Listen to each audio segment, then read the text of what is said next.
Hello, good evening, and welcome back. Here we have some fake news about Liz Truss.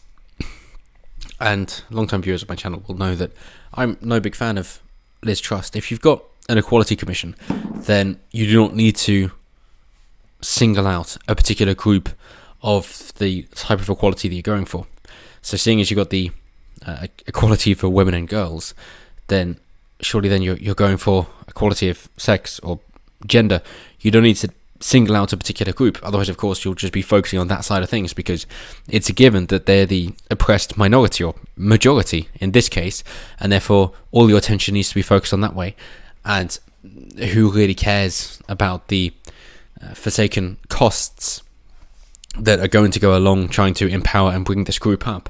Because we've already agreed, most definitely, and it is not up for debate or argument, that this is without a doubt a fact.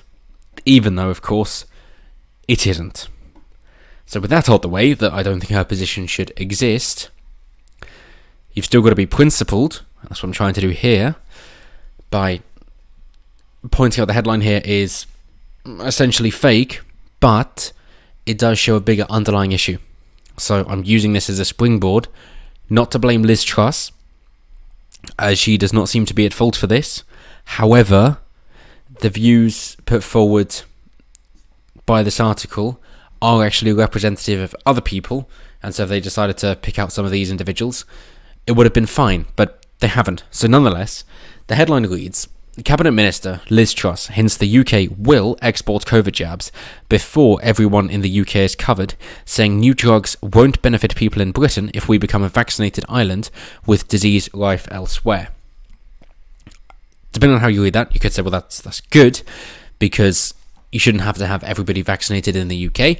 The ideal is it's down to choice. We are fortunate in the UK to either have been born here or to have parents who brought us here early on in life, so that we're in a very affluent society. It's a first world country. We're incredibly lucky to have this opportunity from our ancestors, however recent or distant they might be, to put us in this position and this time of the world right here, right now. So, lucky us, and we're going to push that legacy forward as well. We're going to inherit that and push it forward. So we've got a responsibility to our ancestors as well as to our children, grandchildren, and so on. But in terms of vaccinations, it should be available for everybody who wants one, but, of course, is not enforced to everyone. Quite similar to flu jabs, because, let's be honest, in all intents and purposes, if you believe the mainstream narrative, then they're essentially the same. So without further ado, before we get into quote mining Liz Truss, let's just actually go to the pertinent segment of the interview, the full 43 seconds, listen to it in full, and we'll take it from there. The UK has led in terms of things like the COVAX programme. We've created the Oxford vaccine, which is a relatively low-cost, easy-to-deploy vaccine. But could we give vaccine supplies to other European countries? Well, of course, we first need to make sure that our population is vaccinated. We have a target to get the most vulnerable vaccinated by mid-February. It's a bit too early to say about how we would deploy XX vaccine, but we certainly want to work with friends and neighbours. We want to work with developing countries, because we're only going to solve this issue once everybody in the world is vaccinated. And we're also working to keep trade flowing, which is really important. So there we have it. Prime Minister. That the idea is, of course, the most vulnerable first. But as she said, it's too soon to talk about XX, which I presume is XS. We all misspeak. Some of us can't pronounce the letter R. But what we would do with excess vaccines once we get to that point. So, of course, then it does come down to what do you mean by excess. Seeing as she did draw a delineation between most vulnerable and everybody in the UK covered, I would give her the benefit of the doubt, simply because that seems to be how you would read it, as a literal understanding of the words she chose to speak, and therefore would be everybody covered in the UK before other countries are covered. So, after defending somebody that I have no respect for whatsoever, but feel that, if somebody is as bad as I say they are. I do not need to fabricate things about them or against them. There is enough that is legitimately true in order to prove my point. So I don't need to cling to anything else.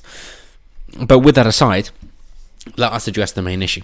So the reason that they decided to point this out is that just being a vaccinated island will not really mean much if the rest of the world is still struggling with the virus.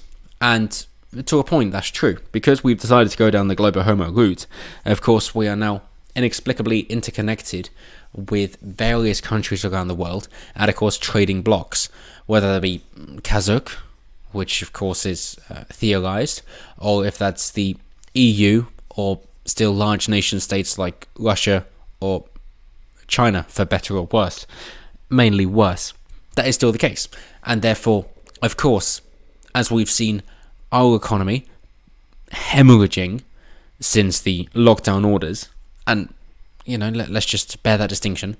It's not since COVID arrived, it is since the government intervened. For better or worse, that's up to you to decide, but it is the government intervention of shutting the economy that has caused the negative knock-on effects of the economy. It might have been worse if they hadn't locked down, but again, that's down to individual preferences. You know my opinions on that already. But because the government decides to step in order to say that they've done something, even if it's useless, and Thomas Sowell has several examples and goes into great detail about this, that government would rather be seen to be doing something rather than nothing, even if the something is detrimental, because they will spin it to be positive, and if something bad is happening, and the best case scenario is to avoid it, they can't be seen to be doing that, otherwise they're just sitting idly by while something bad happens, even if it is the lesser of the evils, because public perception matters more than truth. Unfortunately. Yes, I know the old quote of you push a lie long enough and hard enough it becomes the truth, which was from 1940s Germany, but there is truth in that. Unfortunately. There is truth in it. So, as we are globally connected, of course it's good that we're all sorted and the lockdowns are lifted, however they wish to achieve that. And vaccination seems to be the most popular route by the ruling elites. So we'll go with that in terms of that is what will open the economy up once everybody who wishes to be vaccinated is vaccinated.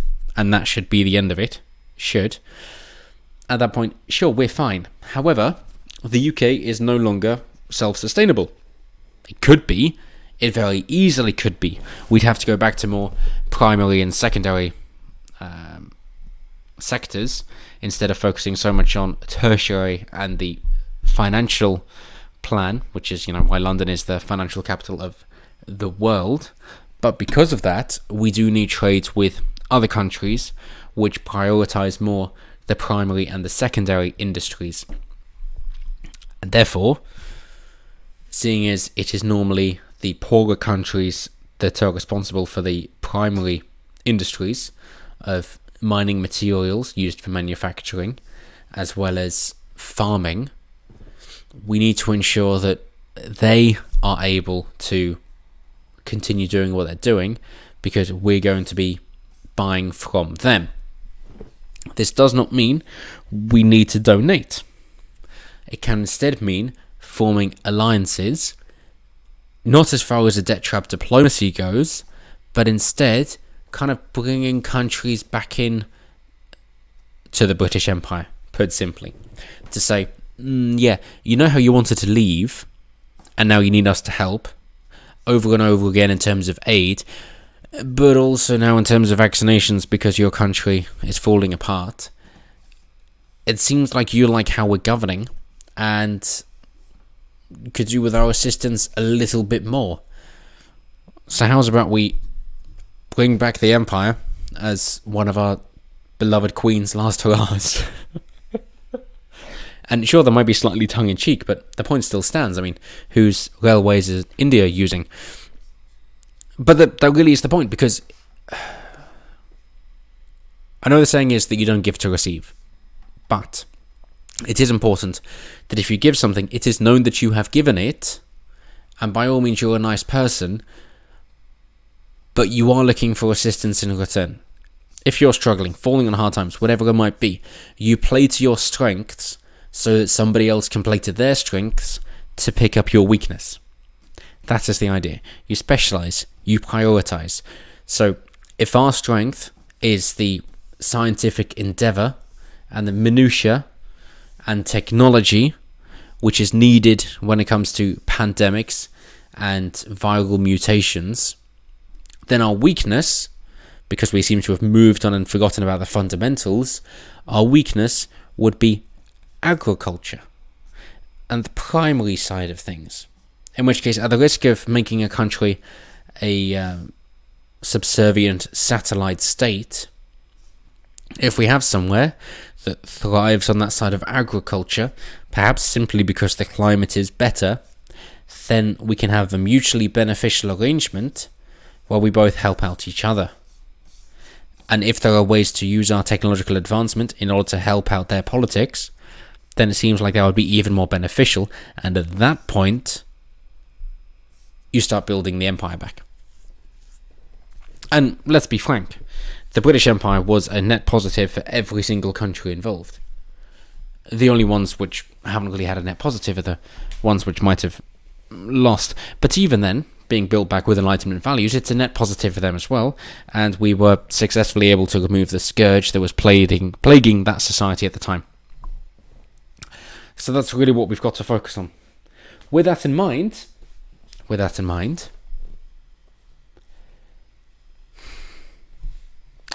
our country can't continue to be successful if our economy isn't opened up.